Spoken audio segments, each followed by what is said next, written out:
Okay, ladies and gentlemen, this is the town board meeting, May 28th. And it is 7 o'clock by Verizon time. So first thing on the agenda is Pledge of Allegiance. And Ron, would you lead us in the pledge, please? I pledge allegiance to the flag of the United States of America and to the republic for which it stands, one nation, under God, indivisible, with liberty and justice for all. Stick around. We do have an open public hearing, Whitestone Incentive Zoning. Is there anybody at this time wants to speak for or against that public hearing? See anybody online? I'll say once more. Anybody want to speak on the public hearing for Whitestone Incentive Zone? We do have a resolution that will be continued into our June meeting. Privilege of the floor, John. Okay. Would you like me to the podium? That would help for this president speaker there. Okay.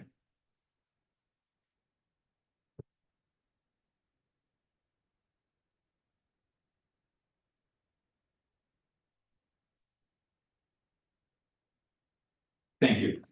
My name is John Costanza. I live at 6022 Redfield Grove. I come before you tonight to talk about a plan in front of the Farmington Town Planning Board.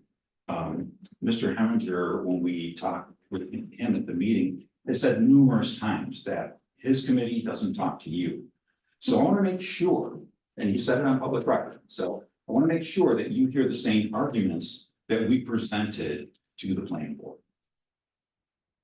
Now, as you may, or some of you may know, there is a proposal to connect both ends of Commercial Drive.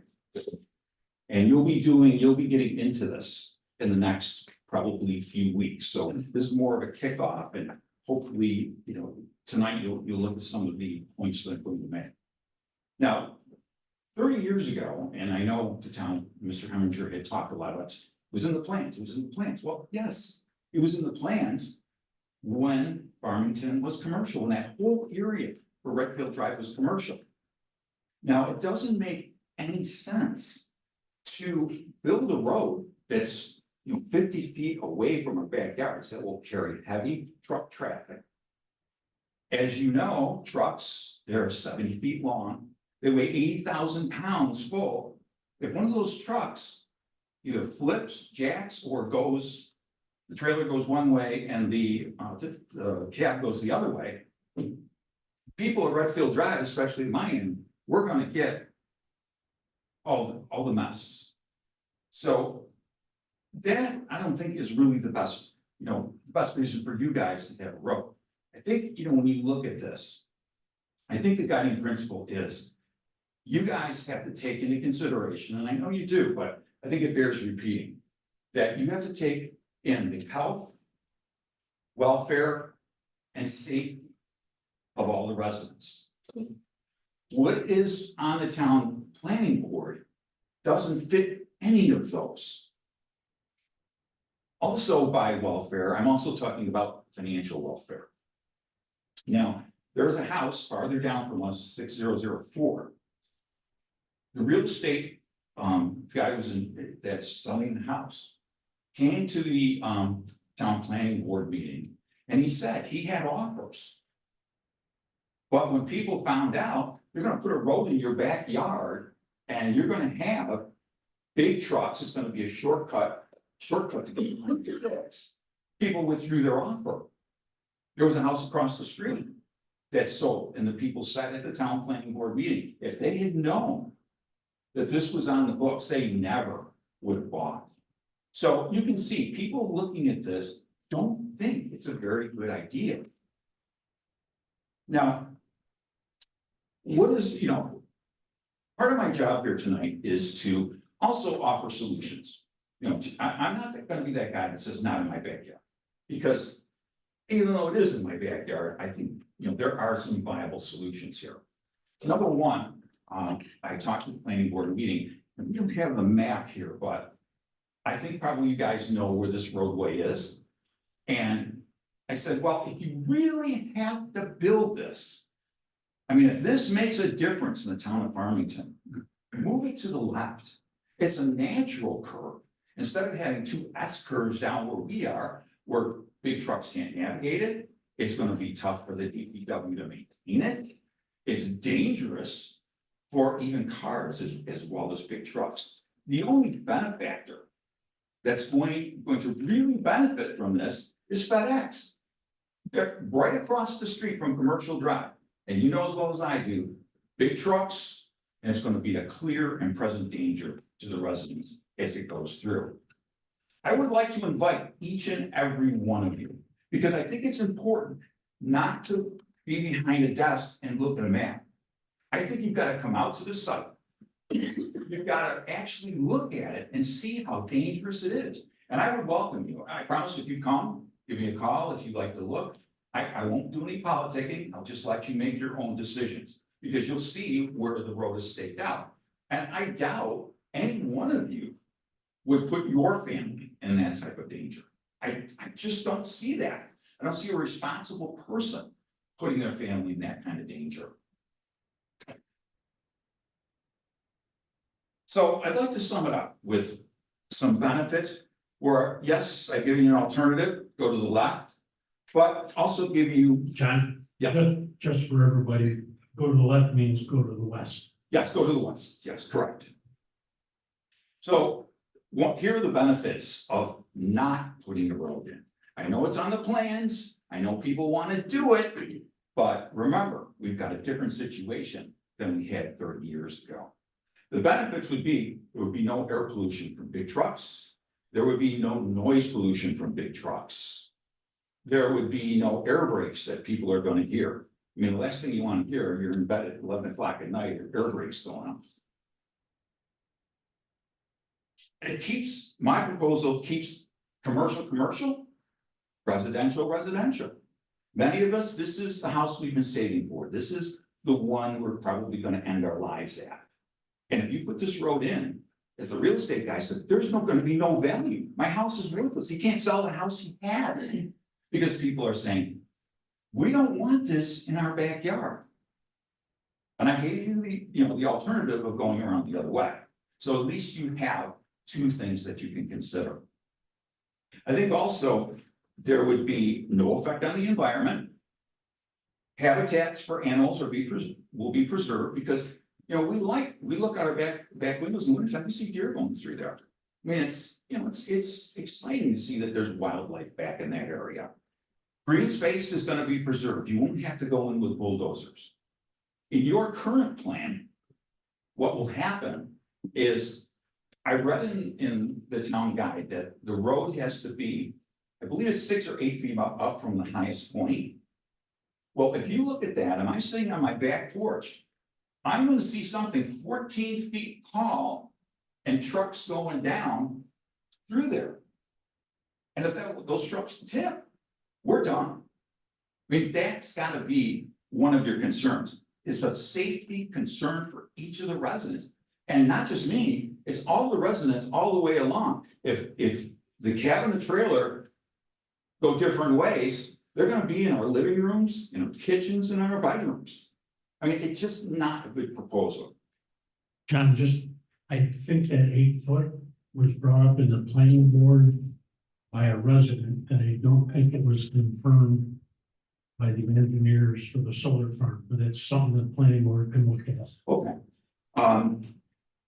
Green space is going to be preserved, and I think money can be saved for other projects. If you look at the purpose, I mean, I don't know that you have a purpose right now other than it can be built.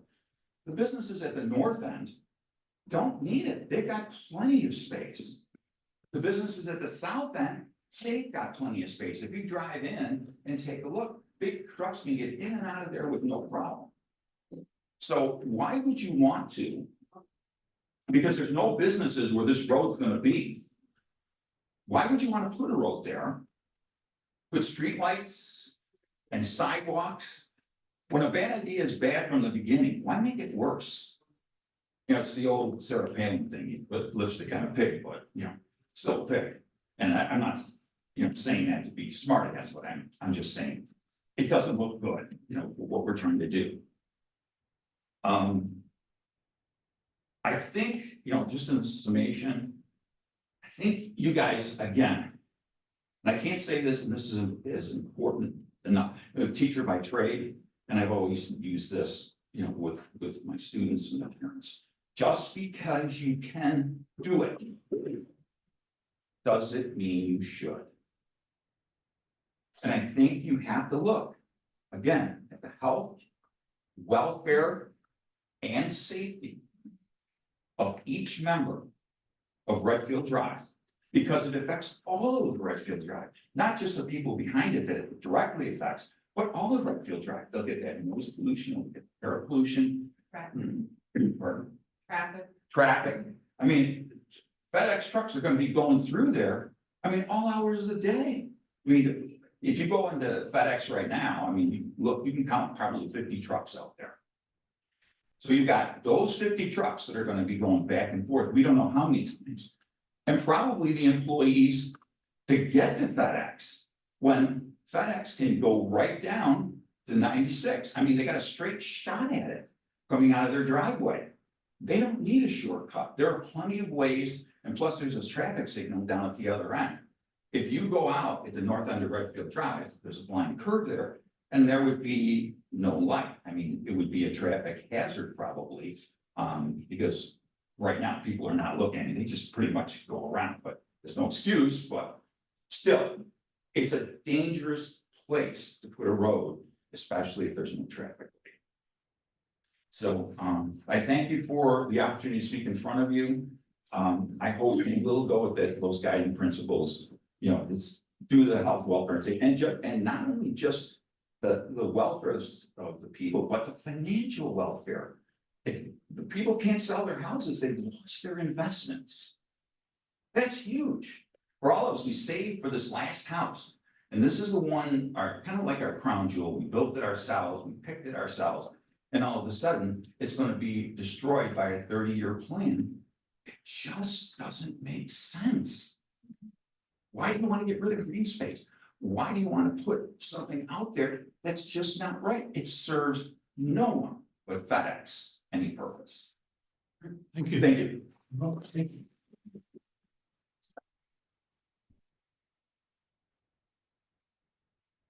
There's a lot of people here. Anybody else like to speak? And John Reed? Yes. All right, so just so everybody else knows, we did meet with the Board of Supervisors or Board of Directors for your HOA. Probably 2 weeks ago, the staff and I met.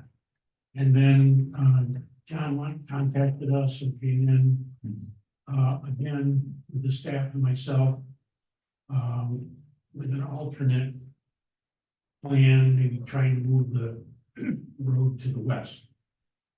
Just so everybody knows, we don't own that land. We have no intention of taking that land under eminent domain. However, we, from your board of directors and HOA, and did a request that we at least reach out to the property, so we had done that. First met with the owners of New Energy Works. And then we met with the solar company, and to the west of New Energy Works, Town Centers 2, is that what it's called, Ryan? Farmington Town Center LLC. Farmington Town Center LLC, which is the Mississippi Pacific's old property where the Gulf driving range was. So we've met with them. We've asked them to talk because we can't do anything. The planning board can't do anything. And you guys work out a land swap. It's no secret that New Energy Works wants to stay in Farmington.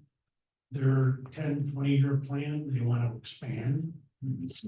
So they don't want to give up land for this curve, but if they can buy more land or swap some portion with the solar folks, they're willing to talk with that. So those discussions were last Thursday and Friday. Right. And I just can't say where that's gonna go because we don't know. We just asked them to communicate amongst each other. John, Just one more point, and I forgot to say this. Talking with New Energy, the representative, and I asked him twice at two different planning board meetings. Do you need this road for access? And he said, no. He said, part of the plan is the town is making us put this road in. And so, now, this is what he said. That's a solar. That's It's Sky Solar, I'm sorry, Sky Solar. Yeah. He said, you know, they're making us put this in. There's plenty of entrance to get to Sky Solar from there. Sky Solar is not gonna have any employees. 0 employees, so it doesn't help them in the least to have a road back there. It doesn't help us in the least. So, as I said, you know, think about this as you go about it. And let us know. I mean, if you decide not to, you know, put the road as planned, please let us know early because it'll take a weight off our minds. yeah, again, we don't know if we're gonna hear from them.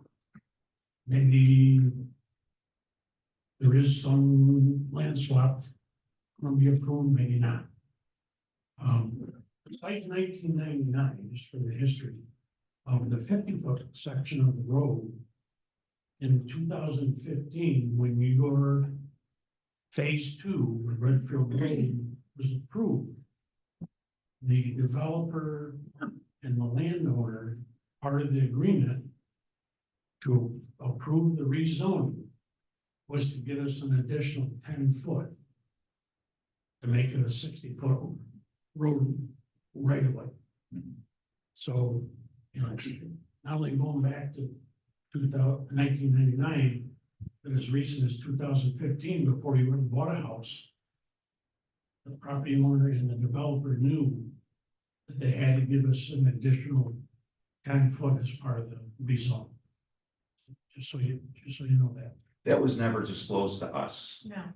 No. Well, some of you, I know, because I read the planning board minutes, some of you also were told that it was gonna be forever wild behind your house. Right. And obviously, the salesperson lied to you like other places in town, Auburn Metals. Mhm. People claim it was gonna be forever wild, but when you went to Reiner Homes map on the wall in their office, it said future park of town of Farmington. So people bought a house and didn't realize there was a park gonna go behind it. Could have been a lot worse. It could have been apartments. I'd rather have a Cell towers, Yeah. you know. But you gotta remember, and I know it hasn't been discussed in planning board yet, but remember that land behind you is limited industrial, which could be a lot of other uses. So Well, I don't think you may or may not want either. Yeah, I don't think anybody cares if it's, let's say, hairdressers that go back there, That's not barber limited shop. industrial. Well, you may have to rezone it, but I think when you want neighbors, you want good neighbors. You want neighbors that are quiet. And you understand they have to do business, yes, Monday through Friday. But under the current plan, I mean, it's just foolish. It doesn't do anything to help the cause of building up the town of Farmington. Okay, thank you. Anybody else before we move on? Yes, ma'am, and please, for the town clerk's record, just your name and address. Yes, I'm Tam Spitzer, 5999 Redfield Drive, Farmington. I just want to say, since John didn't happen to touch on it, the solar field is not exactly a popular item either. People are very unhappy having that close to a residential area. So I'm just feeling obliged to say that since John didn't mention it. There's a lot of concern about the safety and the battery safety. There have been battery fires several places in New York State already, and they just, you can't put them out, so it's just toxic fumes till it burns down. So I don't want to take more of your time, but I just want to mention that the solar farm isn't coming off squeaky clean either. And then, just so everybody knows, it was either 294 or 394 pages. Information that was turned into the planning board the last meeting. The town board all has copies of that for their reading. Okay, thank you, everybody. And the next thing is any other public concerns It's not anybody in line. Is that in favor of 290 per feet in favor of or against? Excuse me, man. Please Sam, be recognized by the town clerk. Lisa Craigle, King Hill Drive. Jensen Court and King Hill Development. Just questioning also the solar. When you said there's 294 pages, is that against or in favor of or what No, they is it just- regarding? A good question. They provided information on solar farms, diesel battery, exhaust fumes, traffic, assessed values, your solar farms, the whole topic. It's largely against. Yeah.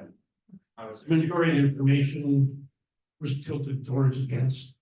It's information for the planning board. I've also been doing a lot of research on that and I can't find a whole lot of positive.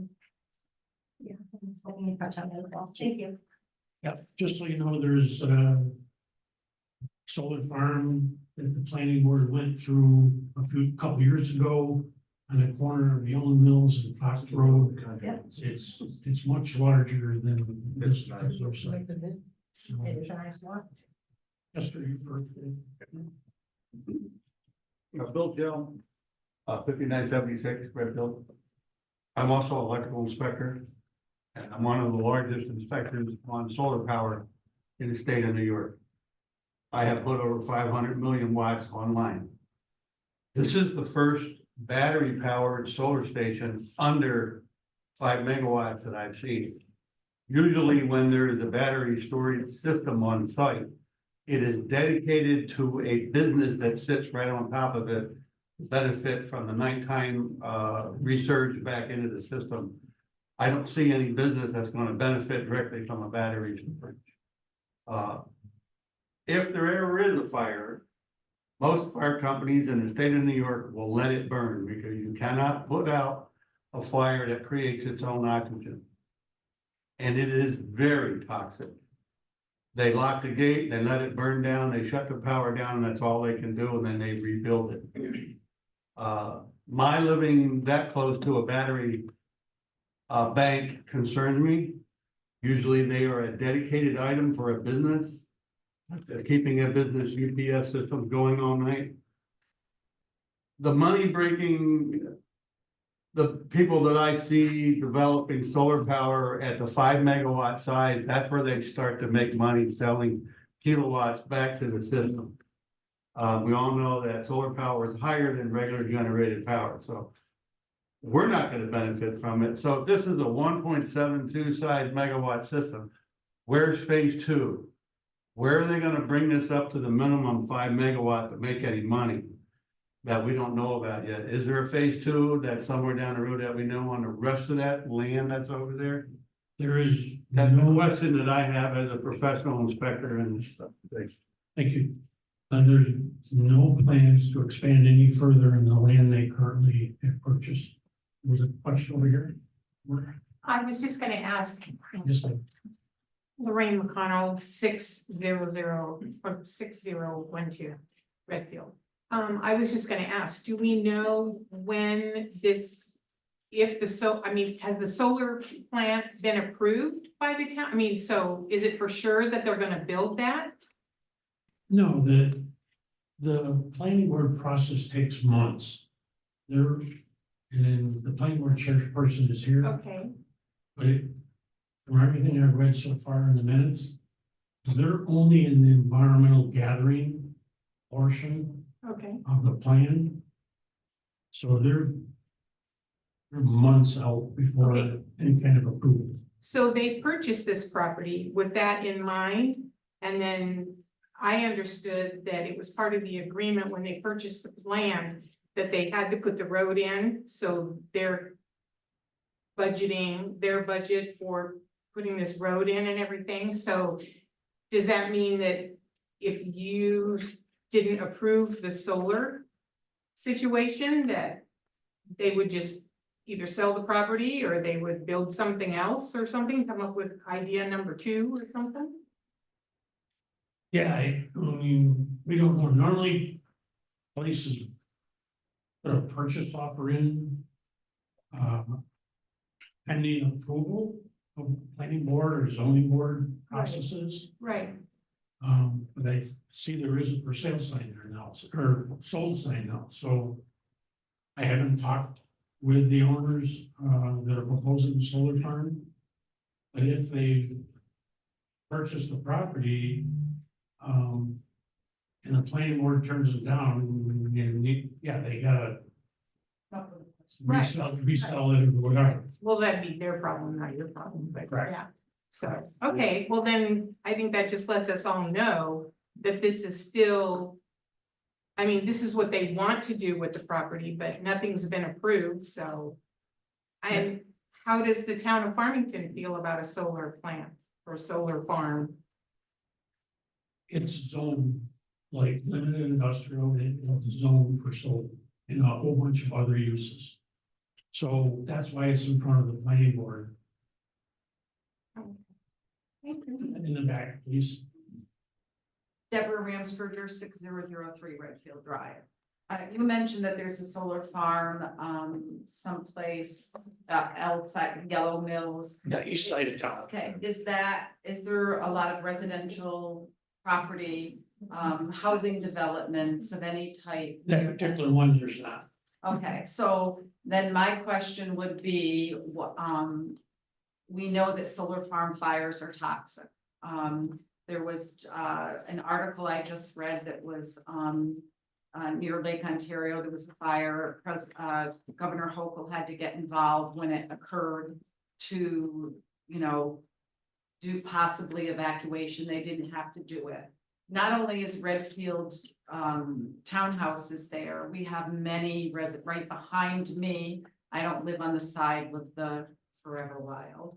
I live on the other side, but behind me is a whole nother tract of houses, there's Gannett over there and, beyond that, there's other residents with little children and babies and not just older residents. And I would ask respectfully that the board take that into consideration and the planning board when they're making their decisions about things like this, because it does affect your residents. And I believe we are your residents. And I know that you take pride in such a growing area. Farmington, I'm from Fairport. I lived 30 years in Fairport.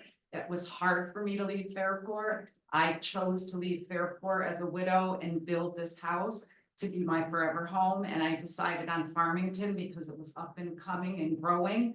And I thought I could really enjoy this area. I'd be very disappointed to find out that you don't have my best interests in hand. So I hope that you do. And I thank you for your consideration. All right, thank you. Robin Finn, 6020 Redfield Drive. So just a point of clarification, because I'm a little confused. At the planning board, it's been said numerous times that we're in the initial stage, everybody calm down. It's all initial, it's environmental, et cetera, but I find it curious that the solar people have negotiated enough that they've agreed to build a road. How does that happen if Well, everything's still initial? they came to the building department and our staff. This is what we wanted to do. It's the same thing we've told other investors that wanted to use that land for whatever reason, is that if you purchase those properties, we want the road through your property. So they make the decision. So it's just a gentleman's agreement at this point, nothing's in writing? No, it's part of the deal. Part of the I contract. said, if you or whoever invested in those two pieces of property, is that we need the road going north-south. So if I could just follow that up with another question. You know what our community looks like. We have postage size lots. And we have quite high taxes, in my opinion. So, Not down Texas.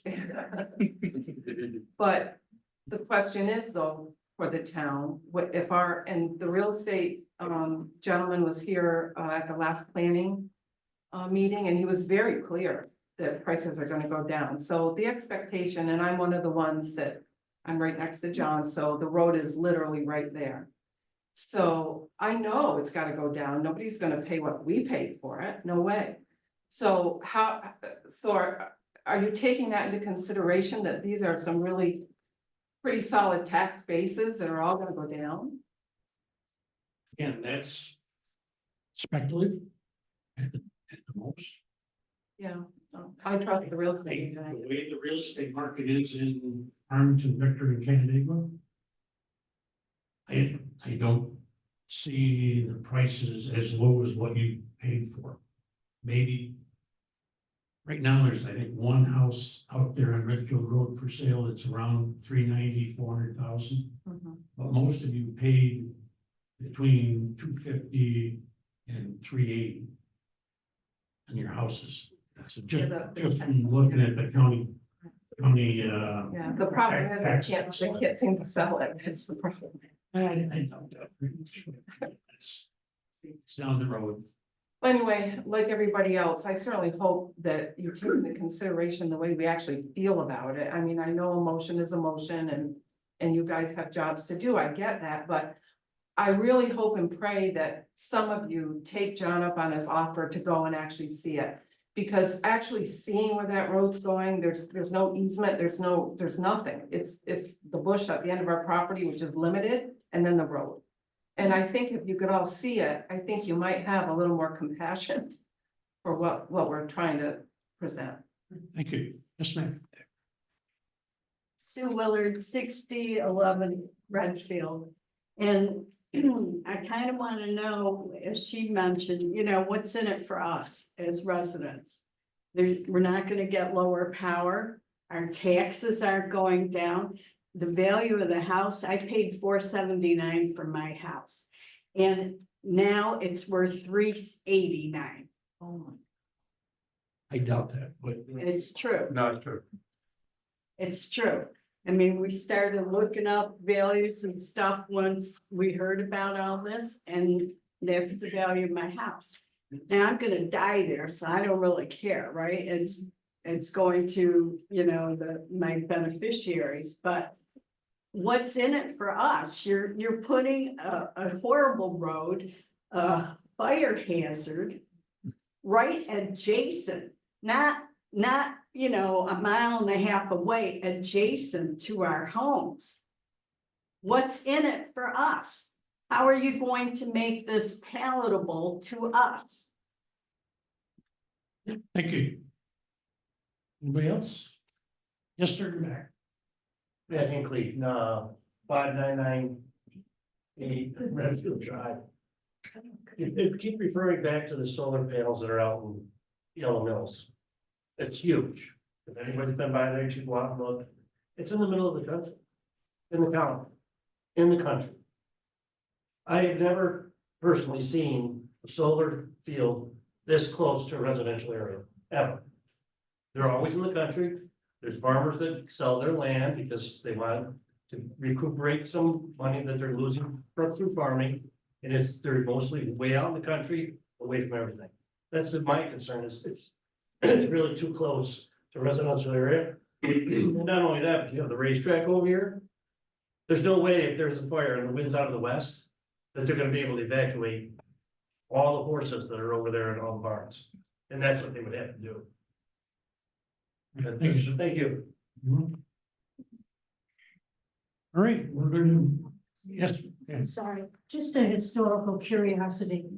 Given the zoning in the area, general area you're talking about, what possessed the town of Farmington to give residential zoning to where we live? In other words, we're out of place there, but we didn't do that. Well, it was just, again, the developer came into the town, 2014, 2015, had an idea to build duplex homes. They've been on the market for years as commercial, all the way down through there to 96, and then, they had a good proposal, it came in front of the town at the time, and got rezoned. And it didn't matter that it didn't fit with the rest of the community. I mean, the rest of Actually, the people behind you in And that's, they were against that. They didn't want to see duplex homes. They would rather have limited industrial, which is part of it was on that, part was his own commercial. And then the east towards Hook Road, I think, was always residential. Could be wrong. But just a point, Yeah. it's a historical curiosity. Sure. We didn't. How do I want to say? We didn't ask to be in a place we don't fit, but we don't fit there as a residential community, and that's part of what's happening. So, Thank you. All right, everybody, we do have to move on. Reports today. Like to say one? Yeah. John Grady, 1618 Redfield Drive.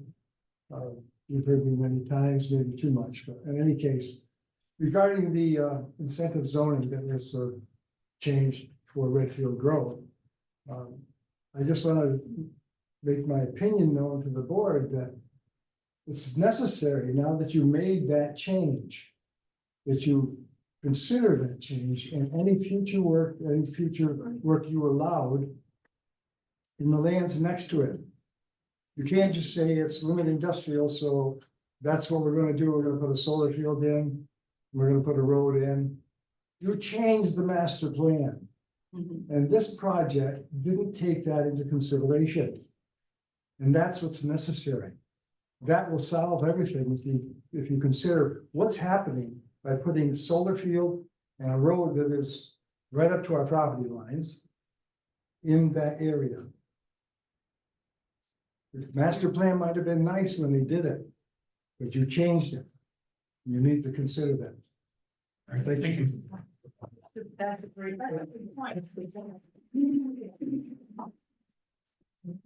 Okay, next thing on our agenda is we need to approve the minutes for May 14th meeting. Keep on my mic. Second by Steve. The comments, corrections. All in favor? Aye. Thank you. And reports to standing committee, Public Works. Yeah, Public Works, met this morning. We got, updates in highway and parks and water sewer. I'll start with highway, I guess tonight. They've got ongoing, equipment maintenance, roadside mowing going on. They are working on the town pavilion out here. Some drainage, electric base, topsoil, grass seed. Getting quite along on that project. The county e-waste event is gonna be at the highway garage on 5/18. There are 2 trucks helping Canandaigua. They've completed cold in place recycling on Canandaigua Farmington Town Line Road.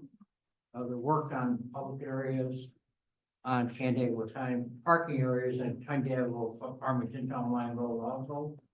They've been doing some shoulder work on Brook Road. And they cleaned the plow truck with salt neutralizer. The parks are out mowing parks and trails, striping ball fields. They poured the concrete for the grill out there at the town park by the pavilion. They picked up rain barrels and returned the leftovers. They've been doing playground inspections. They've been cutting up trees along the Auburn Trail. And working on ball fields, grooming and repairing. Water and sewer, quite a list. I'm not sure I need to go through all of it. Some of them are duplicated from last time. We did talk about most all of the stuff that was on the list here. I'm not gonna go through it. Some things are done. The hydrodyne is finished. Last mixer been installed and running good. Digester has still got the tube blockage. We'll skip some of these. We've got 435 meters that are now remotely working in the new Unilink software. They're putting out some door knockers for shut off things for residents who have not paid the bills. The flow meters are back out, are going back out. We've got to get a lot of data from that to find water line infiltration into the system. Well, they're doing some manhole repairs. Yes. Around town and, they're working on the, lead copper, survey jobs, was telling us where he wants to prioritize the list of places we need to start excavating.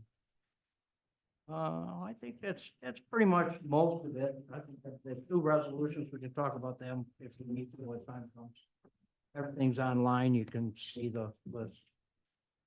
All right, thanks, Ron. Town operations? On operations met, last week, the town was notified by the State Commission of Ag and Markets that the Genesee Land Trust has awarded a farmland protection implementation grant to the lands associated with the Hickory Lane Farm. Work on the sidewalks, trail connection, bike lane grant project continues along the south side of County Road 41. And the next section is scheduled to commence this week.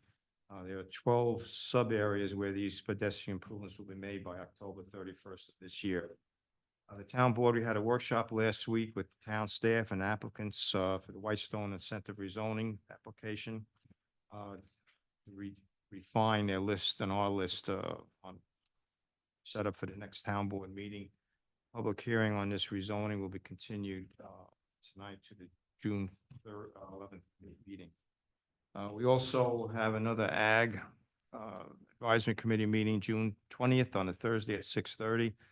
This month's was canceled due to the work that the farmers have to do. Everything else is online. Town Code Enforcement Officer, the Director of Planning, will give their report later on. Thank you, Mike. Reports of other town officials, supervisor.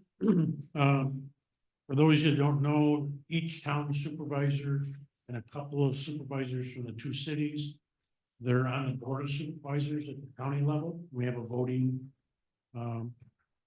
portion of the operation of the board of supervisors. I'm on the Ways and Means Committee for all the money that processes through the county. I'm also the chair of the Government Operations and Insurance Committee. This is my first year on the committee, and the chairman of the board, maybe the chair of this. In the past, I've been on public safety and public works. So tomorrow, I have a meeting at Human Resources in Ontario County to go over the workman's comp information. They're getting ready to let the board know what the costs are going to be for municipalities for next year and the year after. The initial numbers I saw for Farmington, which I haven't told Janine yet, but they're going to go down a little bit, which is nice. Some municipalities are going to go up a little bit. And so I've scheduled a meeting tomorrow afternoon to get the big picture of it, because workman's comps and how they figure that out, how much money's in the fund, it's all new to me, so more to come. Thursday morning, we have a meeting with the USDA on a $2 million grant for a waterline project, Rickard Road waterline project that was sent to us originally by Congresswoman Tenney. Forwarded our application through the whole congressional budget. And we're going to work with USDA and our engineers Thursday morning to find out what we've got to do to qualify totally for that $2 million grant. And then Thursday night is our regular county board of supervisors meeting. The county meetings are on a 3-week cycle, just so you know. And then Friday morning at 7 a.m., I'm the speaker with the Farmington Victor Kiwanis, who meet at the Mike Hotel. So we'll give them an update on what's going on in Farmington. I do that about once a year for them. That's all I have. Highway and Parks. Yeah, on the 17th through the 21st, we had an online auction to sell our equipment, or some of it. So I got some of the results back from that. The Ford F-150 pickup went for 16,200. We had a 2005 trailer that sold for $2,560. We had a 2009 roller that sold for $9,302. I don't know where the $2 came from, but that was good money on that. We sold a little push mower for $50. We sold some string trimmers, those went for $360. Our old floor cleaner bought $525. And chainsaw went for $130. Total $29,127 out of the auction. And the other thing is, we completed the paving over the pavilion today. So Nice. I'd like to thank Canandaigua for their help on that and loaning their paver out to us.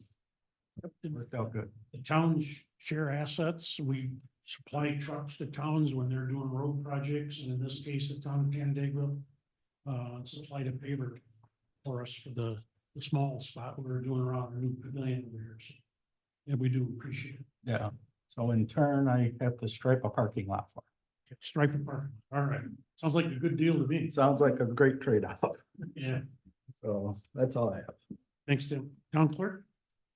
Since last board meeting, I officiated 3 marriages. Also, I attended a training at the county on effective communications. And in turn, we have an Ontario County Clerk Association meeting here tomorrow, and they are coming here to talk to us on effective communication for that. I also took a webinar for electronic records management. Thank you. Water and sewer, Robin? We're working with our engineers for the Colette Road extension or new water main. It'll go across underneath 332 and turn and come up Retensia Road. They're working on that. It's been in the budget for the last couple of years, and hopefully that'll start by this fall. Yep, we've been looking forward to that. Building and zoning, Dan. Yeah, on May 18th, we had a very successful event for Rain Barrel Workshop. We had 17 people show up. Everybody was very happy. That was hosted at Beaver Creek Park. And code enforcement's been very busy with zoning complaints and follow-ups over the last few weeks. 'Tis the season for that, so. And weekend fire calls. Yeah, and weekend fire calls has been very busy as of late. Thanks. Ed, planning board. Certainly, next meeting is June 5th. If 3 basic items on there, we have Fowler Family Trust, preliminary 3-lot re-subdivision public hearing continuation. We have public hearing on the 5-lot De Hollander subdivision over on County Road 8 Volts. And then the preliminary site plan for the house on 96 next to the Mexican restaurant there, to convert that over to a tanning and waxing business. So we'll see the preliminary site plan for that. Those are the 3 ones that are there, and then their solar project will be on the 19th. For the solar project that they're in, on the 19th. Yeah. Thanks. Okay. Yeah. Ron, Director of Planning and Development. The 9-page town ops report was posted today on the website.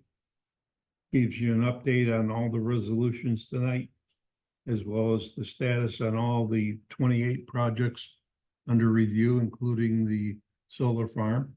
So I encourage you to keep abreast with that on the town website. Farmington Market Center, the TOPS project. Dan tells me they're finally going to be submitting next month their plans for expansion over there. That's been a long time in coming. The WIA grant submission for sewer projects here in town has been reviewed, goes into the state this week. And we keep our fingers crossed that that works out. And the town board has entered into a contract agreement with MRB Group to prepare the update to the Parks and Rec Master Plan, which will be on the agenda here coming up in the month of July, the first meeting. We'll be meeting Monday nights here at the town hall at 6:30. So that's basically it for now. Thanks. Audience. Residents can hear it. Mike touched on the TAP grant, so I don't know. We got a fairly large grant from New York State to transportation alternatives, to improve the sidewalks and alternative transportation. And there's a couple areas around town. There's a map posted as far as what areas are getting some sidewalk actions that didn't exist and improvements for the pedestrian crossing. Yeah, we're fortunate. We got $2.4 million for this project, of which 1.8 million was federal highway monies to be matched with about $450,000 of local share. So in other words, the return was 4-1. You put $1 in, you get $4 back. I take those odds any days.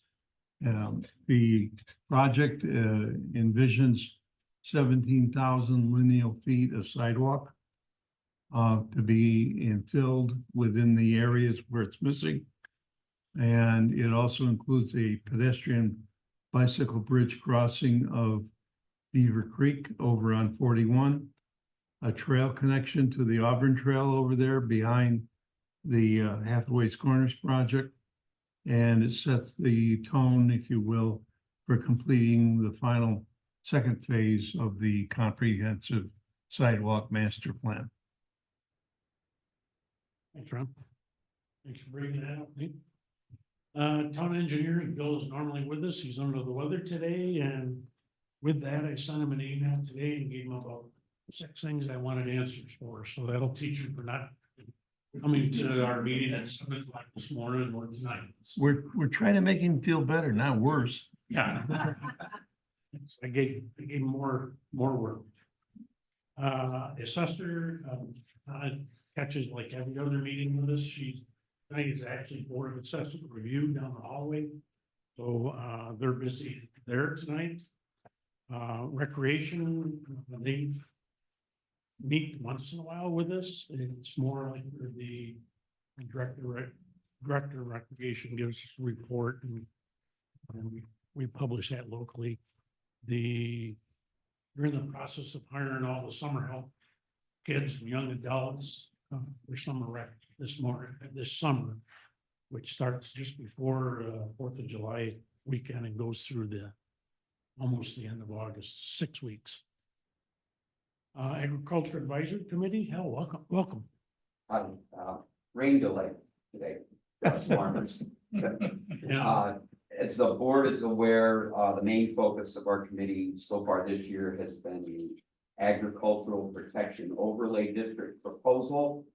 We have a draft we're working from. At our April meeting, there was a number of questions, issues raised that we have not addressed yet. We did not meet in the month of May, as Mike mentioned, but we will be meeting the third Thursday of June.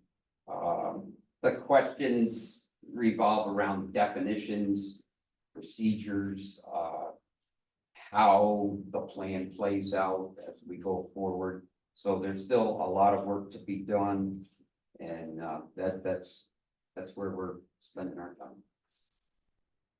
And I would ask all of you, as you talk to landowners, please encourage them to attend our meetings and be involved in this discussion as we put together a final draft. Good point. Thank you. Thank you, Al.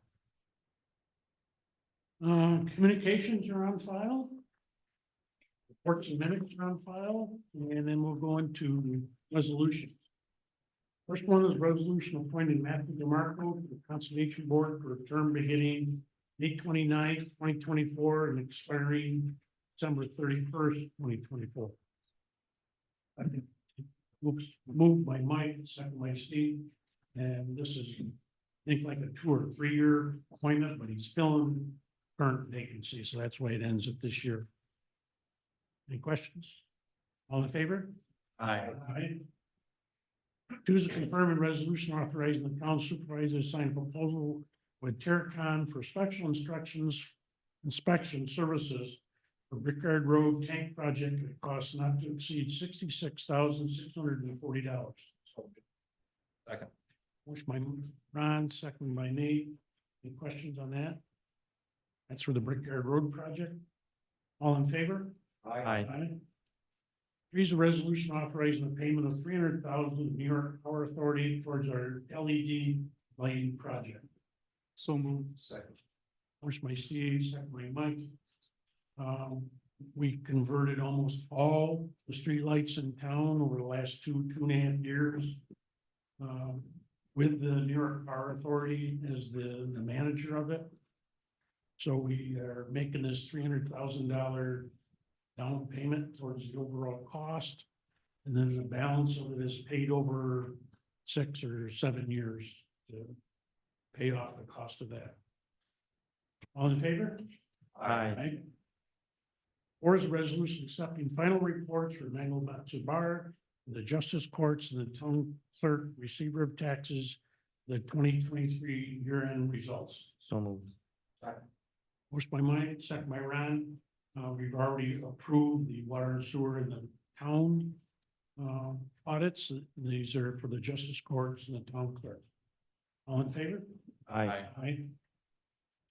Five is a resolution authorizing declaring a final payment of an uncollectible. Second.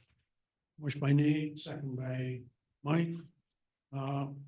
Very seldom does this happen, but this is in the water and sewer department. A Victor customer for sewer moved to Texas, and we've been able to collect the $90. Just do a resolution to take it off the books. All in favor? Aye. Aye. Six, a resolution authorizing continued public hearing upon the Whitestone incentive rezoning action, and that will be Tuesday, June 11, 2024. Motion by Nate, second by Ron. Any questions there? That was the continuing of the resolution or the incentive zoning and the public hearing we had this morning. Or this beginning of this meeting. All in favor? Aye. Aye.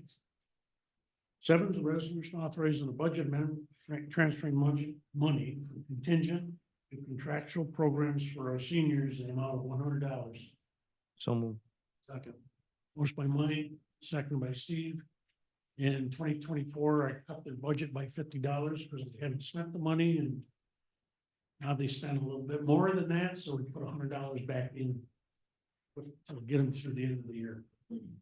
All in favor? Aye. Aye. Eighth is a resolution authorizing the Highway Park Superintendent to fill a vacant MEO position in the Highway Department effective June 3rd at a rate of $22 an hour. So, second. Motion and a second. Any other questions? All in favor? Aye. Aye. Nine is a resolution authorizing the town supervisor to sign a quote for decorative fixtures for the New York Power Authority on behalf of EJ Electric at cost not to exceed $54,626. So moved. Second.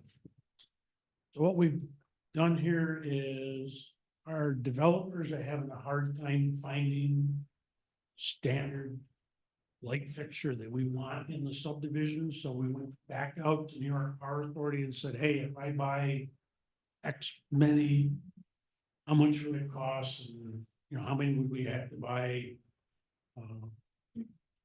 So we wouldn't have to pay the freight, so the number is 25, we'll work on a quote with them for 26 fixtures. And we know we have that many lights going in between Farmbrook and the other projects that are ongoing in the next 2 years.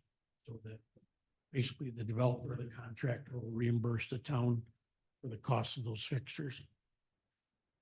All in favor? Aye. Aye. Ten's a resolution authorizing the town supervisor to take appropriate action to apply lawn mowing charges with property within the town to the tax roll. Second. Motion by Nate, second by Ron. There's 1, 2, 3, 4, 5, 6 places in the town that have not yet cut their lawn. And we had a previous resolution to hire the firm to do it based on a bunch of quotes that the building department got. And now they're coming forward to us to authorize the actual cutting of these properties, and then the money, the cost of that. Cost of service charge goes on their tax roll for those properties. All in favor? Aye. Aye. 11 is the abstract 10 of 2024, and it's to pay our bills. General fund, $468,685.46. Highway fund, $30,043.24. County Road 8 Water Line Project, $625. Route 33296, excuse me, wrong side. Sidewalk Walk Capital Project, $4,578.27. North Road Capital Project, $350. Town Park Improvements, $110,155.50. Water tank repair, $2,125,913.81. Storm drainage, $9,462.45. Sewer district, $119,772.74. Lighting? Pardon? Ms. Clayton. Lighting. Miss Lighting. Oh, because it's small digits, lighting district, $580. $5.80. Thank you. Back to the sewer district, $119,772.74. Water district, $32,573.08. $32,573.08. Payroll deductions, $9,432.45. Total abstract, $2,911,597,000.08. Do I have a motion, please? So moved. Motion by Mike, second by Nate. Yeah, is it Ron? Yep. Ron. Okay. Any questions? Most of that's the water tank and the. Rickard Road. Water tank. Line on Rickard Road, yeah, that was being replaced. That's a big project. We had $2 million in the grant for that as well. Those are sharp.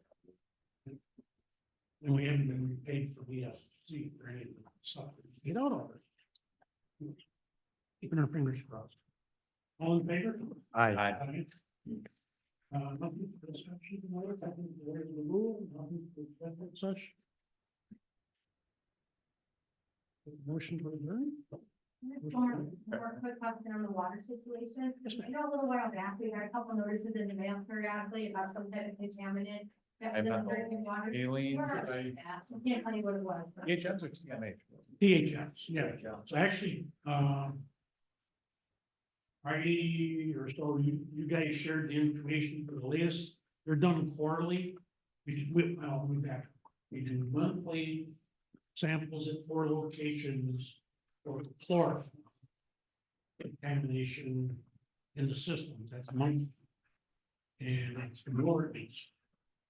12 locations, some 10, 12 locations. They rotate. All around the water district. And then quarterly, we do the THMs for a couple of quarters where we had high readings over 80. Last 2 quarters have been fine. The most recent one, the samples we took in May, we just got the results. They're all 4 under 80. But they're starting to creep up, and it happens when there's warmer water, warmer weather, and the water gets warmer. So we already have a plan in place we have some automatic flushing units at the end, some of the system where we take the test to move more water. Yeah, it's a waste of water. You know, It's find bottled water because they're afraid to drink the water and our water bill is still going higher. yeah, so there's no need to buy bottled water. Is it safe If to you drink read, the water? if you read in the report, it's not anywhere near the level that's going to affect you. And as I said, the 2 previous quarters and the most recent one, all below 80 for the 4 sample locations. The big problem we're having, and this is being addressed at the source of supply, which is the city of Canandaigua water. is that when it crosses from the city of Canandaigua into the Farmington, they were giving us the water at 78 most of the time, and being, which basically at the level, at the limit, and and as it traveled through the system, and they had a ways to go, the higher readings were in the very furthest corners of the water district, typically where the water traveled the furthest and sat in the pipes the longest, then it was getting up in the mid 80s, really. No, it was, I mean, we never had numbers that were like in the hundreds or even it was above the level, but the water was being provided to us at the breaking point, basically. And the Department of Health said, as long as it's under 80, when you get it, it's fine. It's up to you to figure it out. So there's some projects in place with the Canada Water to lower those. They're replacing. There's a huge projects. They're putting in potentially a new service line deeper in the lake to get colder water. Aerators in the tanks, removing some of the old tanks, because there's a lot of other communities that buy that water, and it was all being basically distributed out about as high as the Department of Health allowed it, and then we were all kind of dealing with it. So, you know, a lot of work is done to try and keep those numbers down. They were never super high. Almost every other developed country allows THMs of 100. The US is probably the lowest. We do research it at 80. Not that it's great. I'm just saying that they're not levels that are, you know, catastrophic. We're doing our best to get the water down as low as we can, and keep it as good as it is safe to drink. They're not even concerned about it. They don't find a remedy. Yeah, so Long-term solution is going to be basically coming from the water supply in the city of Canandaigua, but those are big projects that are, you know, across a lot of different towns and communities, and a lot of money, but they take a long time to get it done. So in the meantime, what we're doing is, like I said, flushing the water, trying to keep it less stagnant in the lines, and then moving through as safe as possible. And the water coming from Canandaigua has gone down. Yep, so I was gonna say that, whatever, a lot of it has to do with the turbidity of the lake water. And so the last couple of quarters, the ratings have been down. We take it right at city line also, as another testing point. So it's been in the mid-40s, which is good. By the time it gets to the end of our lines. But as Nate said, the city has plans in place to spend millions of dollars to upgrade their plant, filtration, existing tanks, putting aerator systems in them, build a new tank, and get rid of the smaller one. Put aeration in that. Our new brickyard water tank is going to go from 1 million to 2 million gallon capacity, and that will have the air filtration into the system. So most of that water will come into Farmington direct. We also sell water to the village, the town of Manchester, and that goes off a different line from the city of Canandaigua and heads east to the village. Most of our water will come through our brickyard water tank for our subdivisions. We keep working on it. Yeah. Now, under communications, item 2, is that available for the public? The letter from Sky Solar to the town? Oh, it's all available. Okay, I think my memory is they're basically asking what some of you turned in to plan. They're asking for that information. Okay. Thank you. Oh, everything in communication is always available. Have a motion in a second? Got in favor? Aye. I want to say thank you for sticking around, because most people don't. Exactly. They're done talking about this. Say leave. So, thank you. Very good.